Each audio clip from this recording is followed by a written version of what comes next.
Leaders are often the ones asking the organization or team to move on a new idea. As such, we know better than anybody how much resistance shows up with any kind of change. In this episode, how to overcome a bit of that resistance and keep moving forward. This is Coaching for Leaders, episode 557. Produced by Innovate Learning, maximizing human potential. Greetings to you from Orange County, California. This is Coaching for Leaders, and I'm your host, Dave Stachowiak. Leaders aren't born, they're made. And this weekly show helps you discover leadership wisdom through insightful conversations. You've heard me mention this distinction on the show before between management and leadership. I'm a big believer that management is our answer to complexity. Leadership is the answer to change. So much of our work as leaders is about how we handle change in our organizations, how we inspire it, and yes, how do we overcome the obstacles to change. Today, I'm so glad to welcome a guest who's absolutely an expert at helping leaders and organizations to be able to move on new ideas and overcome the resistance that so often we see in them. I'm so glad to introduce to you David Schonthal. He is an award-winning professor of strategy, innovation, and entrepreneurship at the Kellogg School of Management, where he teaches courses on new venture creation, design thinking, healthcare innovation, and creativity. In addition to his teaching, he also serves as the Director of the Entrepreneurship Programs and the Faculty Director of the Zell Fellows Program. David has contributed to Forbes, Fortune, the Harvard Business Review, and has been recognized by Thinkers 50 and Crain's Chicago Business for his work. Along with his colleague Loran Nordgren, David is one of the originators of friction theory, a groundbreaking methodology that explains why even the most promising innovations and change initiatives often struggle to gain traction with their audiences and what to do about it. He is the author with Loran of The Human Element, Overcoming the Resistance that Awaits New Ideas. David, such a pleasure to have you on the show. Thanks for having me. You start the book with an analogy about a bullet, and you ask the question, what makes a bullet fly? And when you ask that question, most people say gunpowder, right? But you say that's a bit of an incomplete answer, isn't it? Yeah, that's right. So gunpowder is not the wrong answer. It's just, as you mentioned, only one half of the answer. And when you ask audiences what makes a bullet fly, everybody's first instinct is it's the thing that makes it go forward. So the explosion that gunpowder causes inside of the barrel that propels the projectile out the other end. But in order for a bullet to travel great distances, in some cases up to 2 miles, and also arrive at its target with precision, it not only needs to be powerful, it needs to be precise.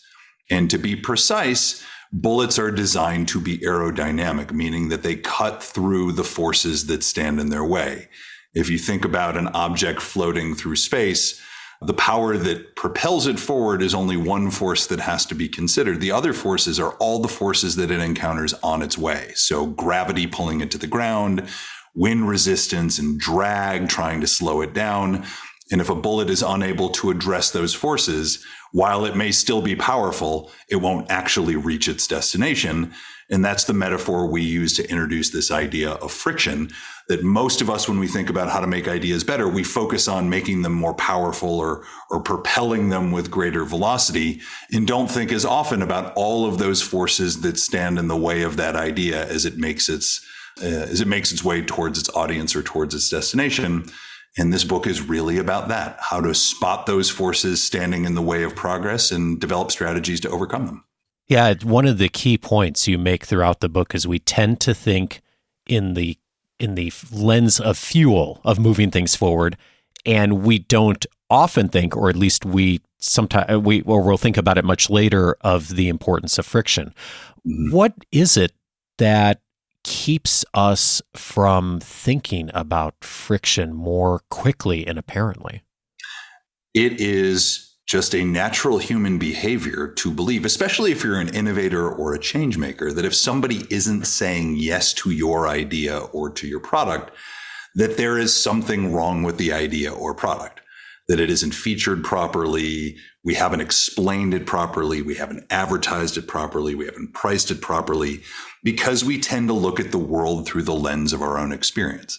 So for example, if you are driving down the freeway. This is an example Loran and I talk about quite a bit. If you're driving down the freeway and you see somebody erratically driving in and out of traffic, cutting you off and speeding, and you think about what is your opinion or what is your reflection on the causal mechanisms of why somebody would do that, your first instinct is, well, that person's a jerk, or that person's a terrible driver, that person's inebriated. And we rarely stop to consider the context that they may find themselves in, which is maybe that person's an emergency technician on their way to an emergency, or maybe they've got a full bladder and need to go to the bathroom. We tend to look at the world through the lens of our own experience. And as innovators, where we pride ourselves on being problem focused, we pride ourselves on being focused on the ideas that we're creating. In some ways, by focusing on those things and trying to add more fuel to them, trying to make them more magnetic, trying to make them more appealing, we fail to recognize that we actually create more resistance, we create more drag, we create more headwind. And so this book is a real attempt to try to get us to move away from this fuel-based mindset about how to make ideas more attractive and to start thinking about how to reduce the friction that stands in the way. As I think about the situations I've been in and clients have been in around change, it is interesting how when it's us driving the change or the new idea, we do tend to think about it through the lens of fuel. But then when in the very next conversation or meeting, when it's someone else driving it or some other entity, we right away fall into the inertia and the friction points, and we see those so clearly. And to me, this book is such an invitation for us to be able to, in both contexts, to be able to look at things from the other perspective. And particularly in one of the big invitations you make is how to overcome inertia, and some of the strategies for doing that is to be able to look at that from the perspective of the person who's seeing the friction. And so many of us run into this, of course. One of these key strategies is the strategy of repetition. What is it about repetition that's so powerful? Yeah, there are a few different remedies and strategies that one can employ to try to minimize that tug of the status quo and minimize that inertia. And as you point out, one is repetition. And funny enough, just simply talking about a strategy or talking about an idea frequently and regularly makes that unfamiliar thing feel more familiar. And there are examples that are talked about in the book going back to ancient Rome and Napoleon about in order to get their constituents on board with a potential war or a campaign in the military, they would, in particular, in the case of Rome, there's an emperor named Cato the Elder, that regardless of what topic he was speaking about and regardless of what his audience was interested in, would end every speech he gave with the phrase, "Carthage must be destroyed." And simply by building this common phrase into his speeches, his audience started to warm up to the idea, you know what, Carthage should probably be destroyed. And while this is a fairly diabolical and aggressive way to use this tactic, the same is true inside of corporate strategy or inside of change. If an idea is being heard for the first time, it feels foreign. It feels like something that's hard for me to wrap my head around. But if I hear it again and again, it becomes more familiar. And because it's more familiar, it becomes more desirable. And another example of this principle in action that my colleague Loran, my co-author Loran Nordgren, talks about a lot, which is if you were forced to make a determination on your love or like of beer or coffee the first time you tried beer or coffee, and you were forced to make a decision to commit to being a beer drinker, commit to being a coffee drinker on that first encounter, the vast majority of us, I think, would say, no, I don't think I'm ready to be a beer drinker or be a coffee drinker. But the more we try beer and the more we try coffee, we actually develop an affinity for it. So not only repetition in terms of things that are said, but also repetition in terms of exposure and behaviors is a really powerful tool. You write in the book, inside companies, repetition is often a missed opportunity. In our experience, leaders often conceal their ideas, waiting to perfect the details first until they're ready to launch. This doesn't give employees time and opportunity to acclimate to the new initiative. And I see this all the time too. My sense is that we vastly underestimate the amount of time that we need to communicate new ideas, repeat. So many leaders that I talk to, it seems like they said, well, I've talked about it 2 or 3 times, or I've sent out an email. How much more do I really need to talk about this? And really, oftentimes that's just the starting point, isn't it? It is. And consulting firms do a pretty good job of this, whether it's McKinsey or Bain or where I used to work at IDEO.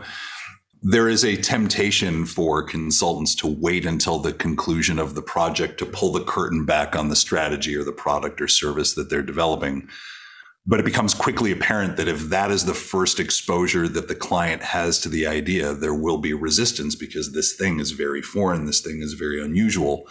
And while it may be interesting, we tend to hunker down and stick with what we know. So what do consultancies do? They have frequent project check-in meetings, sometimes weekly, sometimes quarterly, where throughout the process, the team will report out on what they're learning and report out on what they're building. And the client will kind of watch this strategy develop over time so that in the final meeting or the final presentation, that's not the first time they see it. That may be the 12th time they've seen it.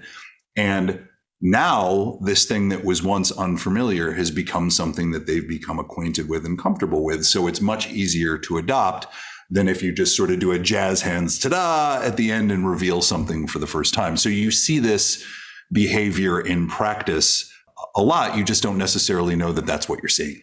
It's a great lead into one of the other strategies, which is starting small. And speaking of consulting examples, you cite one of them in your work of a firm, Public Digital, which is a UK consulting firm. And I understand that they help government and large institutions transition into the digital era, which is obviously a huge job to work with large organizations to do that. And the term for this is digital transformation, which sounds really daunting. And so they have a strategy that they use to start small.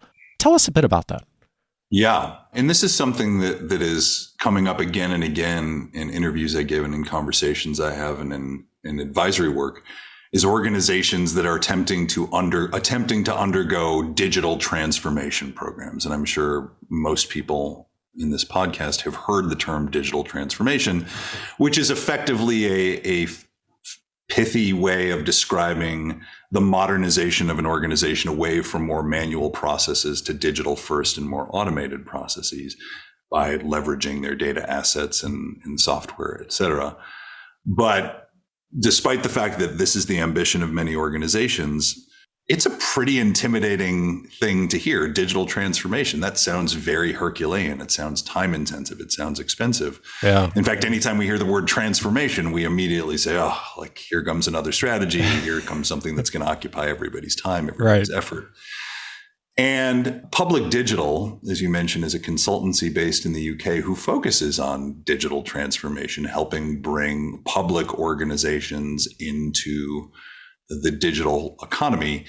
And while they engage in digital transformation, it's actually a practice of many partners in the firm when they're going to present a project or when they're going to speak to a potential client, of deliberately not referring to digital transformation as digital transformation simply because it sounds so large, it sounds so ambiguous, it sounds so effortful.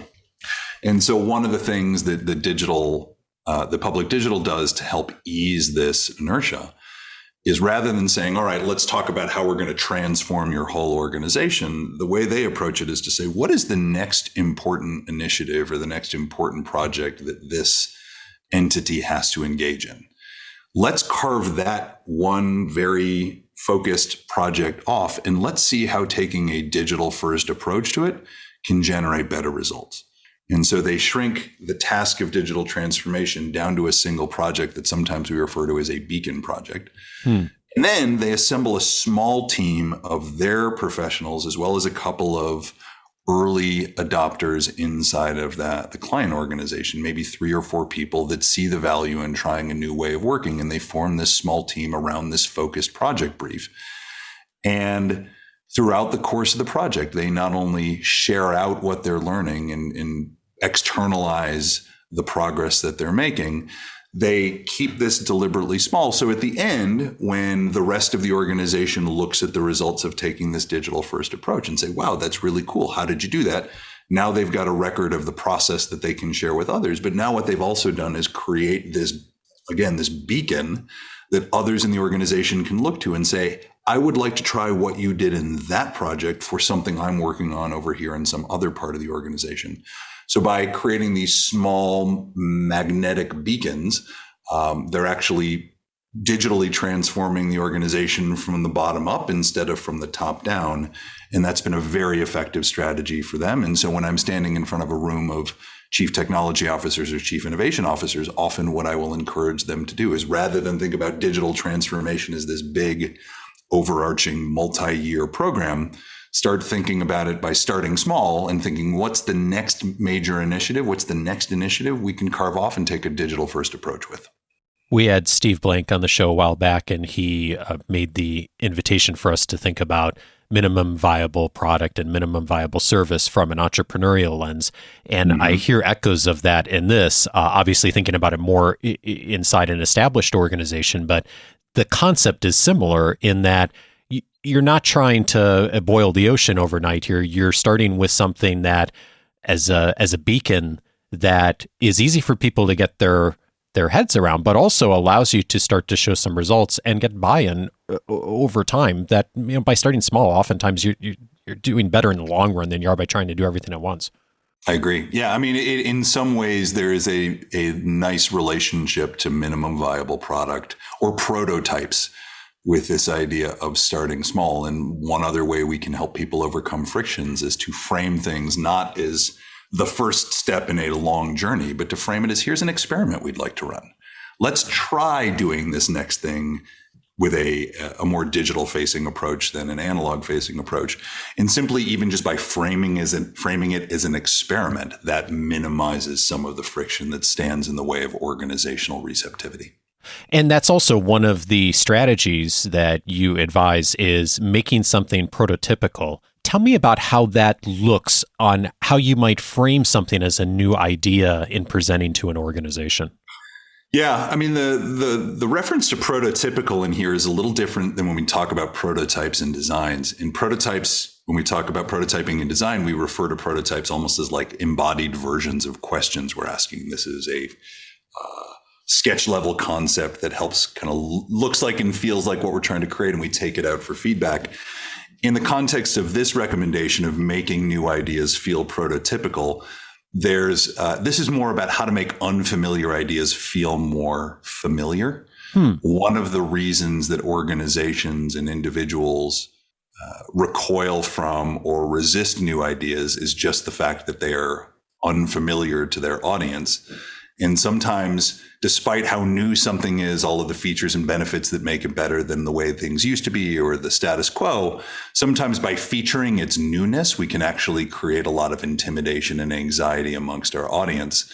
So sometimes it takes discipline of innovators and entrepreneurs and change agents to, despite the newness and the coolness of all of the features and benefits of their solution, to try to go to great lengths to make that unfamiliar thing feel closer to the status quo. So, for example, I'll often talk about when Steve Jobs and Steve Wozniak were designing the first user interface for the Macintosh computer back in the late 80s.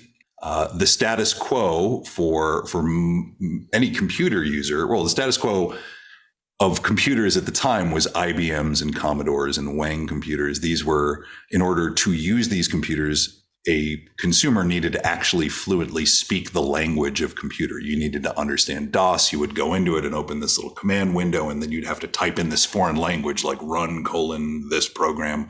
So in order to even use a computer, you needed to first warm up to the idea that the way you would interact with this computer was going to be radically different from the way that you interacted with the analog world, which made a lot of average users in America and abroad resistant to the idea of buying a personal computer, because think about how much effort and exertion it would take to learn that process and deal with that unfamiliarity.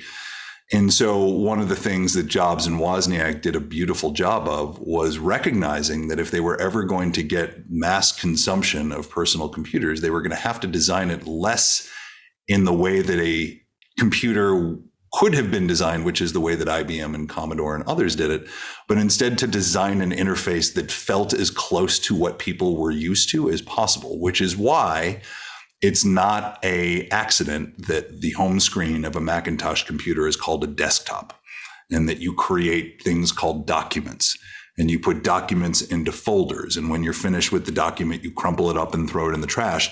These were user interface innovations that made an unfamiliar way of working, an unfamiliar way of engaging with a machine feel closer to home, which made it easier for mass adoption. In fact, if you look at the adoption of Apple products today and you say, have you ever seen a child use an iPhone? Have you ever seen an 80-year-old use a tablet? What would you say about that user experience? Most people will say, well, the reason that children can use it the first time they pick it up, or an 80-year-old can use it the first time they pick it up, is because the interface is intuitive. And what we would say is, well, the interface is intuitive because it works the way the rest of your world works. When you want to move content from one place to another, like turning the pages of a book, you drag your finger across the pages and the pages turn. And that's why when a 2-year-old goes into an iPhone and starts swiping the screen, it's because it works the way the rest of their environment works. And so what does all this mean? It means that even though something is really powerful and new, like an iPhone or a Macintosh or a tablet, you have to have discipline to create an experience or an interaction with your audience that feels closer to what they know, because that newness itself can be a repellent.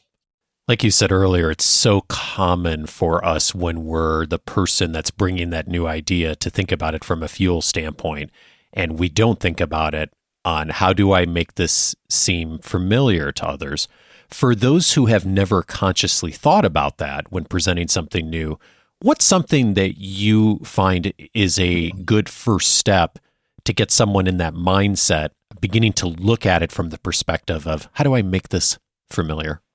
Well, I mean, a lot of what we talk about in friction theory is the importance of trying to see the world through the eyes of your audience versus you as the innovator. And there's no shortage of content written about or podcasts you can listen to about the importance of empathy and understanding. But what we try to do in this book is give people tools and methodologies to begin to see the world through the eyes of their audience. And I know we're talking a little bit about inertia now, but it's also important to recognize that these frictions don't exist in a vacuum where only inertia is present in this one innovation and only effort is present in this one innovation. Usually they show up in pairs and sometimes all at once. And one of the examples that I think is particularly powerful where empathy is a really key ingredient to overcoming frictions is when it comes to emotion, because emotional friction is not something people typically wear on their sleeves. Somebody isn't going to ordinarily tell you, well, I'm afraid to get started with this because I'm intimidated about what it means for my job security. Or I'm nervous about saying yes to your idea because I'm afraid I'm going to look like a Luddite relative to my younger, more digitally native colleagues. And so one of the things that we encourage organizations and individuals to do is to include the audiences that they're designing for in the design process.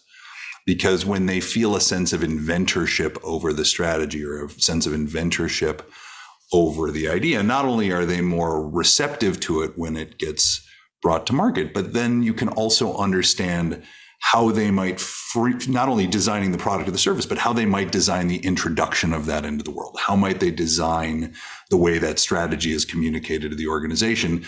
And by doing that, they will naturally provide you with some friction reducing shortcuts and some friction reducing remedies. But that's the key that comes along with having those points of view on your team. I'll give you an example. We talk in this book about Livongo, which is a extremely successful chronic disease management platform that originally started by helping people living with diabetes. It is a connected blood glucose meter that is combined with coaching services that can help folks managing diabetes go through tricky episodes in their life, whether it's managing through a hypoglycemic event or a hyperglycemic event. This is meant to create connection between these individuals and a team of coaches that can support them on their journey. And one of the things that Livongo has been very deliberate in doing in trying to address the needs of people managing diabetes is to make sure that a bunch of their team, in fact, almost 50% of the people on the Livongo team are in fact people managing chronic diseases themselves, because they understand how small things can make an enormous difference when it comes to friction. For example, Livongo will never refer to anybody on their platform as a diabetic. And yet most of us who hear about people managing diabetes in our lives. Think about type 1 diabetics or type 2 diabetics. And one of the things Livongo is quick to point out, and the folks on its team are quick to point out, is that where else in the world do people refer to individuals by the name of their disease? Like, you don't call somebody managing psoriasis a psoriasis. You don't call somebody trying to manage cancer a cancer. But yet, when it comes to diabetes, we call them diabetics. And even just that simple naming, that simple language can cause a lot of aversion and a lot of friction. And so by having these individuals on the team designing the solutions, Livongo is in a great position to anticipate where some of this emotional friction would come from and design language and design features and benefits of their product that minimize some of those headwinds. So designing with the people you're designing for is a really important ingredient. What a great challenge to us to do that. It kind of goes back to what I mentioned earlier, is like, we're so often as people, as innovators thinking about doing new things, the tendency is to get everything perfect and then have the big launch and not really engage in the conversation. And what I really hear from you is like, get people involved early, start small, empathy, so many of the things we talk about so much on this show, but we sometimes forget when all of a sudden we start thinking about new initiatives. For whatever reason, we set that aside. It's interesting.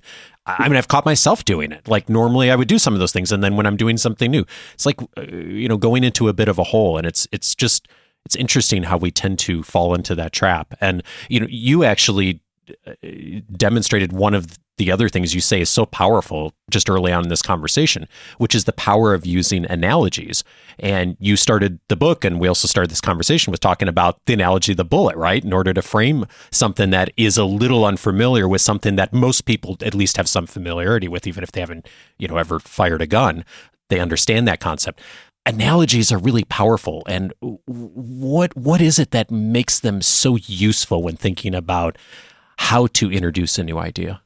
Yeah, I mean, it comes back to this principle that when we're dealing with inertia, the whole objective here is to make unfamiliar ideas feel more familiar. And I see this a lot in the entrepreneurs I work with in the venture capital space. They may be the very first business to try to develop a certain business model or a certain strategy. And because they are the first, and because something is new, sometimes investors get anxious about the risk involved in the newness of the thing. So if you're telling me that you're going to develop a chronic disease management platform, and you're going to engage people in a monthly subscription, and there's going to be a connected device, and you're the first in class, as an investor, I might say, geez, you're a young entrepreneur, you haven't founded a company before, and you're going to try to do something really complicated in a space that's already complicated. That feels risky to me. I'm going to sit on the sidelines and watch this thing unfold. That's very different than somebody saying, hey, we've got this new idea for a chronic disease management platform. And while we've never applied it to gastrointestinal issues, there are lots of other examples of successful chronic disease management businesses aimed at other types of chronic diseases. There's one for hypertension, there's one for diabetes, there's one for weight management. We're simply trying to take that business model and apply it to a new problem. So what that signals to the investor is, well, there isn't business model risk because it's been a proven business model that already works in healthcare. It isn't going to be unfamiliar to the customers that would probably buy it, because these are health systems and self-insured employers that have already gotten comfortable with the fact that these things exist for other conditions. So really the only risk that this founder is talking about is whether or not this works for this particular condition. So now what you've done by referencing an analogy of other businesses that have gone down this road for a slightly different purpose, you're removing all of this uncertainty and unfamiliarity of the idea. And instead you're focusing on the one piece that differentiates it. And we see this in venture presentations all the time. We're the Uber, but for dog walking. We are the Tinder, but for employment. I mean, I'm making these things up, but right. Simply by saying we're the X for Y, you're removing some of the unfamiliarity of the business and instead focusing their attention on what makes it differentiated. And it's all about removing some of those areas of risk. And one of the keys I'm hearing you say there is what the audience is familiar with. So whether that audience is the executive team or the board or the investor, Right. that you find the thing they're familiar with, the business model they already know, you highlight the similarities there, and then you make the link to the one thing that's the new, the unfamiliar, versus you're just launching into something new for the first time without any context. That's right. And I think that underscores the importance of knowing who you're speaking to. Because if you use the wrong analogy, you can actually make things worse. Yeah. Like if you went into a room full of people and said, we're the Tinder for employment. And someone's like, what's Tinder? Like, well, now you've created an even more significant problem for yourself. So if you can do a little bit of homework on who you're going to be speaking to and find analogies that might resonate with those audiences, you will be of greater service to the objective. You cite the power of relativity in all of this, and you write, if we understand how relativity works, we can transform inertia from a friction into a fuel. Tell me what you mean by relativity and why is that significant when thinking about something new? Yeah, relativity is, we always view a new thing in relationship to whatever else it is that we're considering. And we talk about this, bringing it back to prototyping for a minute. We talk about this in design and innovation quite a bit. If I'm an entrepreneur and I want to develop a new application or a new product, and I want to test that idea with you, or I want you to buy that new thing, what most entrepreneurs do is they'll create a really nice prototype, one prototype that looks like the thing that they're trying to create. And they'll put that prototype in front of a potential customer or an investor and say, well, what do you think of this prototype?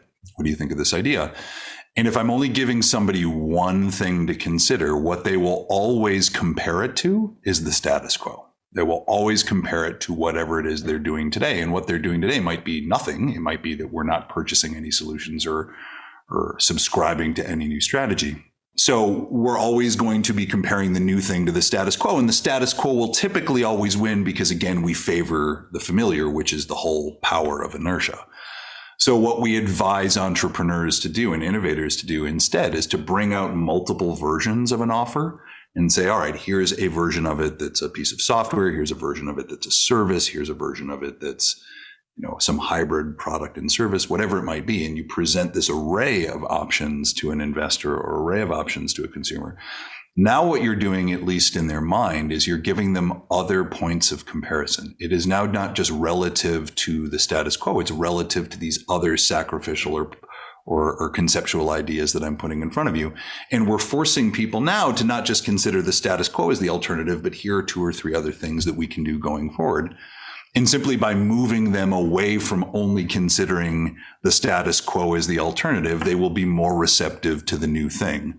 So when it comes to innovation, when it comes to influence, the golden rule is never give somebody just one choice because they'll always favor what they know. Instead, give them a couple of choices so that they can compare one to another and frankly persuade themselves about which one is best for them.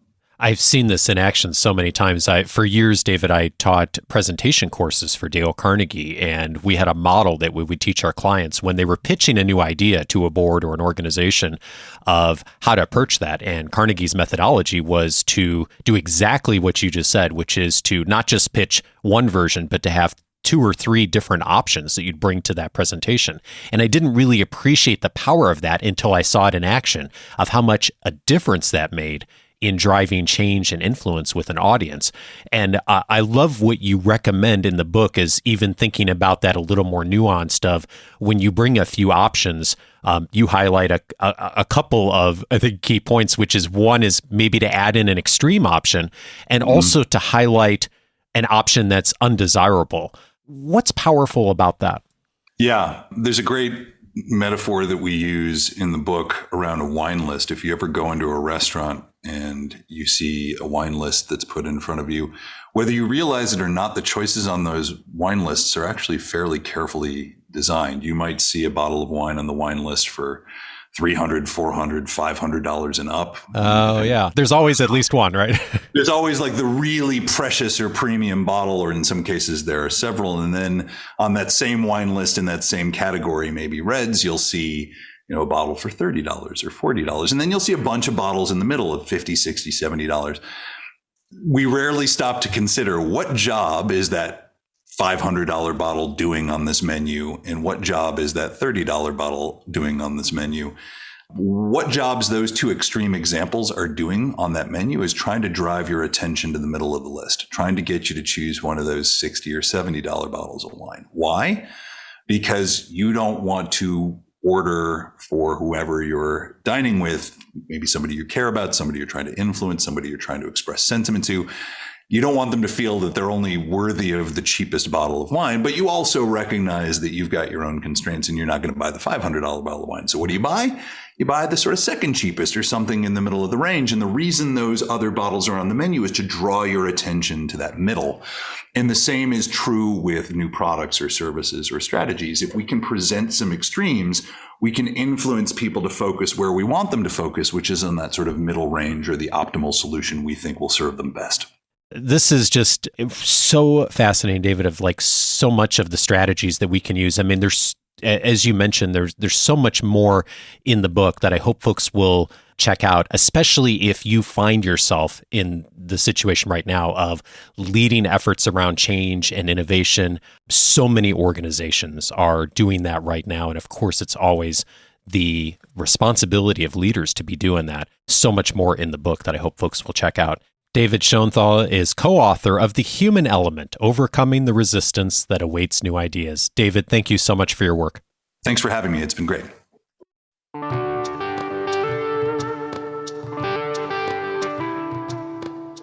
If this conversation was useful for you, several related episodes I'd recommend. I've always appreciated the distinction that John Kotter has made in his work between leadership and management. He was on episode 249 talking about how to succeed with leadership and management. Management, of course, under his definition, how we handle complexity and answer that question in our organizations. Leadership, of course, is how we answer the question of change. And of course, people are so much a part of that. Episode 249 for more details there. I'd also recommend episode 476, How to Pivot Quickly. Steve Blank was my guest on that episode.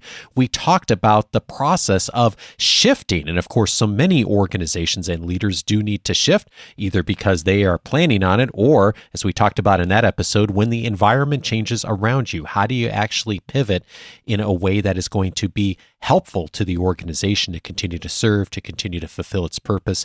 Episode 476 for all the details there. And then finally, I'd recommend episode 512, The Way Innovators Get Traction. Tendai Vicky was my guest on that episode. We talked about the reality of being an innovator, not just a leader, but someone who's charged with innovation inside the organization. Some of you are that person, and some of you also support or work with that person or team that is charged with finding new ideas, innovating inside the organization. And of course, that comes with a lot of challenge, especially in an established organization that's used to doing something one way. Episode 512 is a great framework for you or the person you're supporting on how to get traction inside the organization with a new idea. Great complement to this conversation. All of those episodes you can find on the coachingforleaders.com website, plus many more. This episode will be filed under organizational change, also under entrepreneurship. Lots of ideas there on both. And of course, many other episodes over the years we've aired in both of those categories. If you set up your free membership at coachingforleaders.com, it's going to give you full access to the entire library, searchable by topic, so you can track down all of the episodes we've aired over the years on organizational change or personal leadership or coaching skills or whatever's important for you right now. It's a great window into the library that will help you to really identify what's most important and most relevant for you today. Plus access to my entire library of articles, resources, everything I've been finding in the weekly leadership guides over the years that are all data-based, searchable by topic, plus all the free audio courses and a ton of other benefits, including the weekly leadership guide. All of those you can access for free. Just set up your free membership at coachingforleaders.com and you'll be off and running with us in just a few moments and have access to everything inside the website. I'm so glad to welcome Bonnie back to the show next week. She is going to be helping me respond to some of your recent questions. If you have a question for us to consider for that episode or a future question and answer episode, go over to coachingforleaders.com/feedback to get it our way. And I will see you next Monday back with Bonnie. Have a great week. Take care.